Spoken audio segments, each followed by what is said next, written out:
Bon bah déjà, bravo à tout le staff de l'équipe de France, à toi et aux pilotes. Merci. Comment tu te sens? Là, vous marchez un peu sur l'eau, là, 2 fois 3 à Glasgow ici. Comment tu te sens toi après justement cette journée aujourd'hui? Je me sens déjà content, forcément, même s'il en manque 2 en finale, hein. Il n'y a que 6 Français en finale, alors qu'ils sont 8 en sélection. Donc, et les 2 autres, ils ont la capacité d'y être aussi. Donc non, trêve de plaisanterie, très content. Mais c'est vrai que peut-être qu'on aurait pu en mettre 8. Donc c'est peut-être un prochain objectif, qui sait. Et au-delà de ça, quelque part, ça renforce la détermination vers ce qui nous attend dans un an. C'est-à-dire qu'aujourd'hui, c'est bien. Enfin voilà, on a passé des étapes. On a passé déjà Glasgow avec l'équipe. Et puis là, presque, on a passé la première ligne droite. C'est-à-dire que Glasgow, c'était le démarrage, pratiquement. Et puis là, on est en train d'entamer le premier virage là, avec Sarian pour aller vers la deuxième ligne droite que sera l'Argentine et puis le début d'année prochaine. Donc du coup, c'est pas perdre de vue ce qui est l'objectif, c'est-à-dire les Jeux Olympiques à Paris dans un an.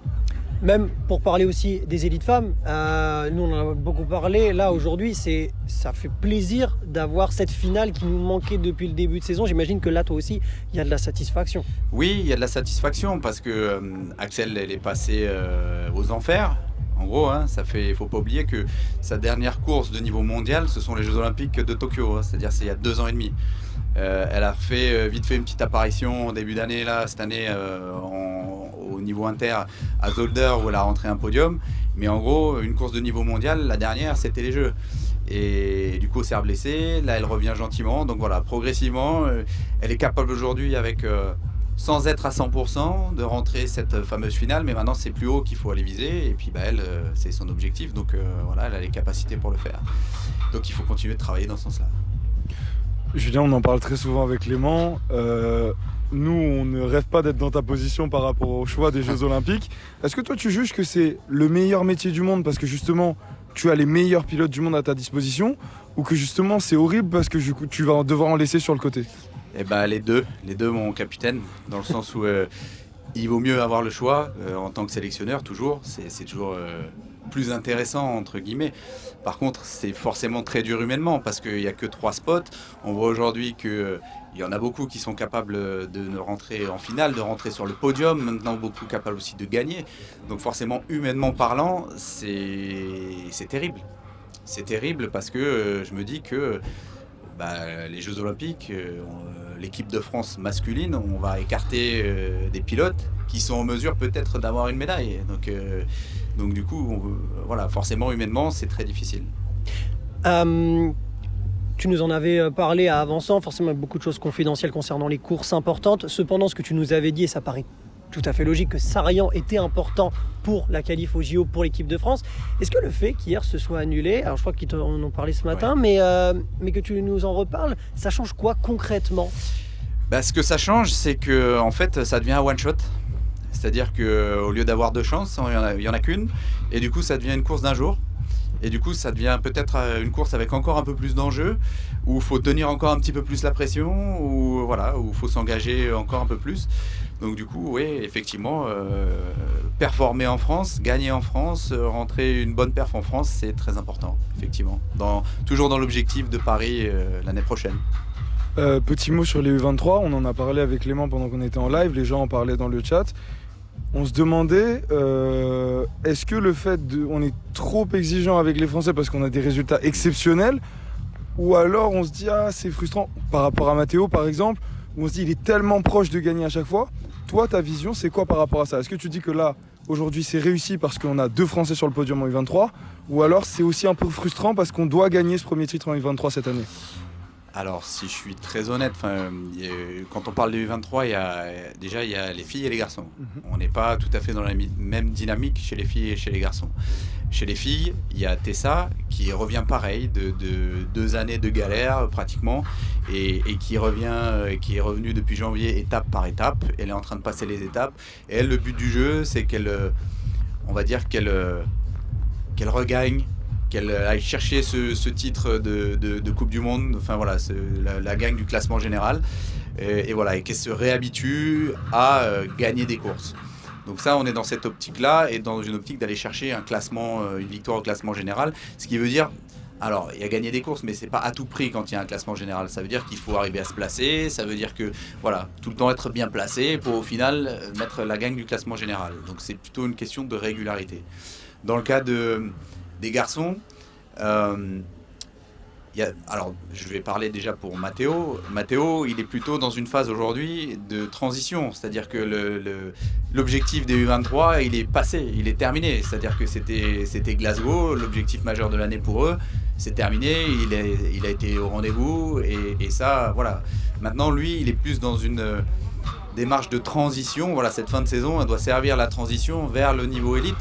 Et donc, du coup, essayer, par ses perfs, par aussi comment il s'intègre dans le collectif, voilà, comment il va gentiment prouver qu'il a sa place dans ce groupe élite, prouver qu'il a sa place dans voilà, la catégorie élite.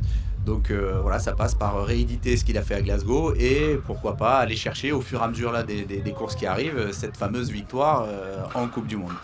Donc ça c'est en cours. Et puis pour les autres, c'est difficile parce que pour l'instant, il n'y a que Matteo en équipe de France et quelque part, c'est aussi ça le haut niveau, c'est-à-dire que c'est aussi montrer qu'il faut être capable d'être très performant au bon moment et après de façon aussi régulière. Mathis, ce qu'il fait, c'est très bien aujourd'hui. Hein. Enfin, voilà, et je trouve que c'est un jeune qui roule très bien. Mais le but du jeu aussi, quelque part, sans être méchant, c'est continuer de le piquer un peu pour que sa place, il la gagne pleinement et qu'il ouvre les portes en grand et que, voilà, que demain, ça soit un incontournable. C'est-à-dire que je me pose moi même plus la question. On avait, quand je dis on, je parle des gens fans de BMX en France, le sentiment que parfois les Français réussissaient vraiment partout, sauf en France, à l'exception de Joris à 50 ans en Yvelines qui gagne en 2019, mais même 50 ans en Yvelines, il y avait eu quand même des petites déceptions. Nick était venu gagner 2 fois. Là, on a le sentiment que on a clairement une équipe de France qui vraiment, peu importe l'endroit, va gagner. Ça présage du bon pour Paris, mais on a encore le temps. Pour toi, j'aimerais que tu nous racontes, pour toi, qu'est-ce qui fait que justement, peut-être, ce cap qui avait du mal à être franchi avant, a réussi à être franchi de plus en plus maintenant? Pareil, alors 2 choses dans ce que tu dis. Déjà, oui, c'est toujours bien de prendre des victoires, d'engranger de la confiance là-dessus, c'est toujours bon. Sauf que je peux vous garantir qu'à Paris, ça sera une autre course. Et tout ce qu'on a fait avant, voilà, ça sera, entre guillemets, remis à zéro. Donc du coup, oui, quelque part c'est bien, mais ça ne veut, entre guillemets, quelque part rien dire en vue des Jeux. C'est une course complètement à part, en fait. Et la deuxième chose, c'est que je crois qu'aujourd'hui, déjà, on joue pour de la vraie. C'est la différence, par exemple, avec l'an dernier, ou même s'il y avait un championnat du monde en France et que tout le monde avait à cœur de bien performer, on n'était pas encore dans cette fameuse qualif. Là, ça y est, on y est. Et maintenant, on joue pour de la vraie. Et je crois que l'équipe a su trouver aussi fort quelque part de ce qui s'est passé aux Jeux de Tokyo, fort de ce qui s'est passé à Dessel au championnat d'Europe, à Nantes. Je pense qu'à un moment donné, tout le monde a su aussi à un moment donné se remettre en question et trouver cette fameuse détermination qui fait qu'aujourd'hui, on n'a pas juste des individualités en finale, on a une équipe de France en finale, et notamment ça se sent du coup chez les jeunes qui profitent un peu de cette dynamique, mais notamment chez les élites hommes, et aujourd'hui on a cette équipe de France qui est en finale, donc où en finale, forcément oui, c'est chacun pour soi, sauf que, et ça je reprends les mots de Romain Mailleux, ça se fait dans le respect, et ça se fait pas dans un truc à moitié suicidaire, etc. Donc ça, oui, en finale ils se font la peau, mais ils se la font dans le respect. Et je crois que ça fait toute la différence, c'est-à-dire que voilà, aujourd'hui on a et des individualités en finale et c'est pas où, on a les deux, on a et les individualités et une équipe de France en finale. J'en profite, on parle beaucoup des garçons, on a parlé rapidement d'Axel, on a eu Camille hier soir en interview, elle nous disait qu'elle avait le sentiment d'avoir changé des choses, qu'elle se sentait mieux en tout cas là aujourd'hui.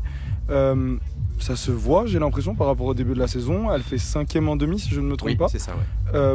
Quel est ton avis sur ça Est-ce que tu trouves vraiment qu'il y a quelque chose qui a changé? Je pense que c'est difficile de dire le contraire, mais comment tu vois ça? En fait, pour Camille, le début de saison a été difficile. Elle a connu un hiver sur le plan perso aussi assez compliqué. Et donc, du coup, voilà, faut le temps que ça se remette en route. Mais c'est vrai que Là, jusqu'ici, elle bataillait un petit peu pour retrouver un surplus d'énergie, d'engagement, etc. Et on sent que ça commence à revenir. Le fait certainement qu'il y ait une course à la maison, le public français, ça contribue également. Mais maintenant, voilà, faut encore, elle a gravi un petit step supplémentaire, ne serait-ce que par rapport à Glasgow. Mais des steps, il faut encore en passer d'autres. Parce que, encore une fois, ne serait-ce que ce niveau de finale, elle est capable d'y arriver. Et encore plus ici, à Sarian, sur sa piste, elle était capable d'y arriver. Donc oui, c'est un peu mieux, mais j'ai envie de dire, il faut continuer comme ça. Mais pour moi, elle est capable de mieux faire. Donc il faut qu'elle s'accroche, ça c'est sûr. Et puis aller chercher, encore une fois, ce qu'elle est capable de faire. C'est une dernière question, après je t'embête plus. Tu nous parlais de l'objectif de Tessa, par exemple, d'aller chercher le classement Coupe du Monde. En fait, j'ai l'impression qu'il y a une telle domination chez les garçons et un objectif tellement différent. Est-ce que c'est quand même un objectif d'aller chercher ce classement Romain l'avait jusqu'à aujourd'hui, j'imagine que Joris l'a aujourd'hui puisqu'il en a gagné 3.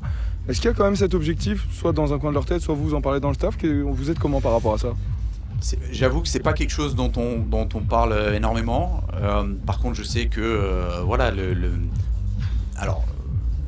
le championnat du monde reste un objectif majeur. Mais c'est encore différent, le classement général de la Coupe du Monde, ça dénote une régularité de performance. Le championnat du monde, c'est être là le jour J. Les Coupes du Monde, c'est avoir une régularité de performance qui est aussi très importante pour le haut niveau et qui veut dire quelque chose. Et aujourd'hui, gagner, il y a tout le monde sur les Coupes du Monde en permanence, gagner le classement de la Coupe du Monde, c'est quand même aujourd'hui quand même une sacrée perf. Donc forcément, ceux qui sont en mesure de pouvoir le jouer, je pense que ça fait partie dans un coin de leur tête de leurs objectifs. Maintenant, il ne faut pas oublier aussi que pour les meilleurs pilotes, les Coupes du Monde, ça peut par moment être des objectifs par moment un peu secondaires ou des objectifs sur lesquels tout le monde, et je parle là des Français mais des étrangers aussi, tout le monde n'est pas toujours au meilleur de sa forme. Par exemple, moi j'ai une conviction et je le pense, je vous le dis, et je pense, je suis pas devin à mon avis quand je dis ça, mais un Kiman que depuis le début de saison on ne voit pas trop, vous inquiétez pas, aux Jeux Olympiques il sera là, il sera bien là, et il sera performant, et lui il est en train de préparer ça. Donc du coup, voilà, et tous n'arrivent pas avec toujours le même niveau de préparation sur les Coupes du Monde, mais par contre, oui, effectivement, c'est quand même une perf significative de gagner un ranking de classement général sur la Coupe du Monde aujourd'hui. Est-ce que tu as quelque chose à rajouter, quelque chose dont on n'a pas parlé, qui te semble important ou pas ? Ce qui me semble important, c'est d'effectuer des remerciements déjà au public français qui nous a énormément soutenus. Là, ce qui s'est passé à la fin de la course aujourd'hui, on a pris une dose d'énergie, je vous raconte pas, tout le monde a pris sa dose d'énergie pour la suite, merci beaucoup, c'était juste génial. Et merci aussi surtout à la fois à la fédération et au club de Sarian pour l'organisation de cet événement, à la fois pour la journée du samedi, parce que je peux vous dire que et pour l'organisateur et pour l'UCI, il faut un sacré courage pour prendre la décision d'annuler une course où toute la planète entière est venue à dépenser de l'argent. Enfin voilà, il faut un sacré courage pour le faire. Mais je crois, là en fait, juste respect parce que ça respecte l'intégrité des pilotes et ça c'est plus fort que n'importe quelle somme d'argent qu'on peut engager. Donc ça, moi je pense que c'était une décision forte, mais par contre que c'était la bonne décision. Donc merci à eux. Et puis merci pour la journée d'aujourd'hui, parce que à l'inverse, aujourd'hui, c'était une super journée, à la fois sur l'orga, à la fois sur... Et quel plaisir de concourir en France, quel plaisir.